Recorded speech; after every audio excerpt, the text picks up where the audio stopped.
In the midterm rental space, so the 30-plus day furnished rental space, the profound misunderstanding of this tenant type is costing landlords thousands of dollars and a lot of lost time. Successful landlords minimize the amount of time they spend on their rentals and limit situations and tenants that lead to vacancies. Understanding this tenant type better can keep you rented without a ton of effort. I'm not talking about traveling nurses, I'm not talking about insurance claims, and I'm not talking about Section 8 housing. And I'm also not talking about a tenant type that's available to everyone, everywhere. This particular tenant group can only be found at certain times of the year and in certain places. And despite the fact that they have a less than stellar reputation, they might be my favorite tenant type.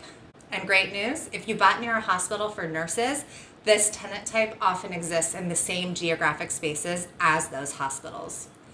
But who am I and why should you care? Well, I'm Erin Spradlin. I have written 3 books on midterm rentals. They're all available on Amazon. And I've built this channel for mom and pop landlords looking to diversify their assets and secure their retirement with real estate. With my husband, I've owned rental properties since 2014, and I've had midterm rentals since 2017. I've used Airbnb, Furnished Finder, and Zillow extensively, and I coach and consult with others on how to do midterm rentals. If you want more info on my 1 to 2 hour sessions or my Hold My Hand package for new landlords, I'll discuss those options at the end of this video, and I'll drop links for the books and the mentor package in the description and as the top comment in this video. Okay, so don't worry, I'm going to tell you who this tenant group is in a sec, but I wanted to tell you first why I like this tenant type so that you have that context before deciding if you do or do not like this tenant type. Basically, I want you to see the opportunity in this tenant group before revealing who they are, because we do have some negative systemic views around these tenants. And just so you know the agenda of this video, after I tell you who these tenants are, I will also tell you 3 best practices for working with this tenant group. Okay, so why do I like this group?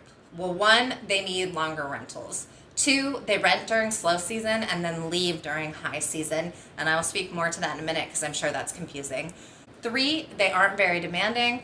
4, they tend to be nice and quite reasonable. And 5, they don't have furniture, but they need furniture. Now, this is why other landlords don't like this tenant group. They are heavy substance abusers.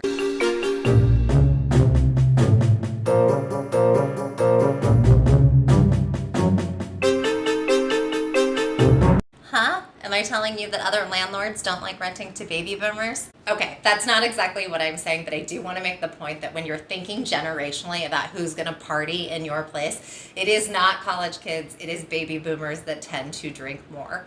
I think you should rent to college kids, and if you are worried that they'll party hard in your house, it may be time to let go of that stereotype. Obviously, I'm not saying that some college kids aren't still drinking, but it's really not in vogue anymore the way it was in the past. It's actually a much bigger issue with some of the other generations, including the baby boomers, than it is for Gen Z.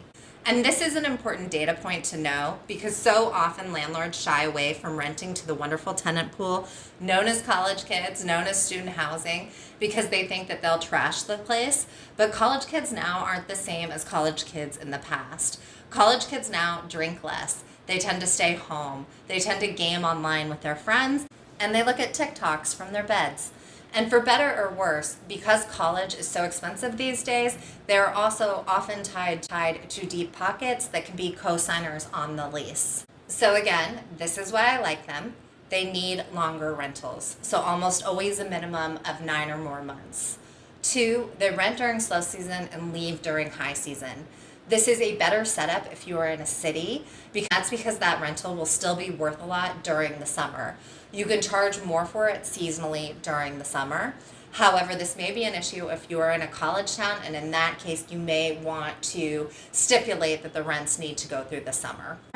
And or you may need to drop your rent to get summer tenants if you are not in a city and there isn't a different tenant type to support you when the college students aren't there. I have always just liked working with college students as tenants. They tend to be polite, they tend to be nice, they tend to not have super high expectations for the rentals, and that's not always the case with tenants that come in through Airbnb and or nurse tenants. College students don't have furniture, but obviously they need it. My first best practice for renting to this tenant group is to be clear that you're only taking one payment per month. Usually when you rent to a group of college kids, there will be 3 to 5 people responsible for paying their portion of the lease, and taking rent from the different parties can be time consuming and a hassle. If you tell them that they can only submit one payment, it does 2 things. One, it puts the responsibility on sorting out the payment on the house and the tenants and not on you, the landlord. 2, it kind of has a way of revealing who the most responsible tenant is in the group and who you are going to want to direct all your questions to going forward. Also, if you have found anything in this video helpful or surprising so far, please like it. My second best practice is to make sure the lease has joint responsibility. This means that every tenant is equally responsible for the full portion of the monthly rent. And on that note, if you want a copy of my free midterm rental lease, I will link it to the top comment of this video because it includes language for joint responsibility for tenants. My third and final best practice is something counter to what I normally do.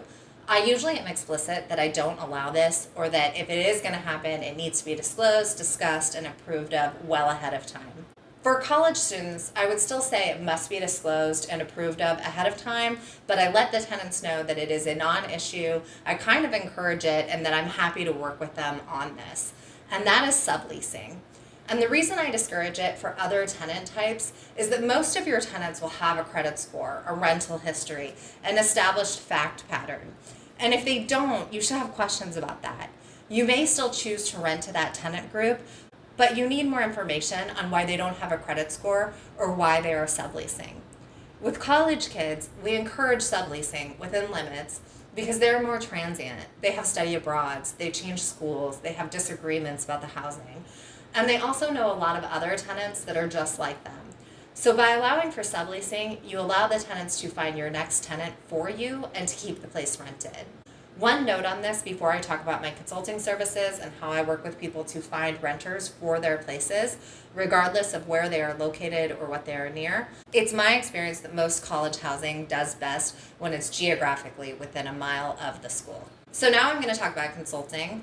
If you want help with your rental because you have a specific question or you are not sure if your place will rent, I book consulting sessions for 1 to 2 hours.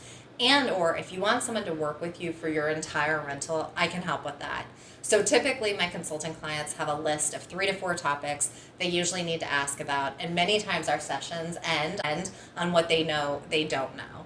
These are questions someone wouldn't even know or explore further because it hasn't occurred to them that it's an issue before it is an actual issue.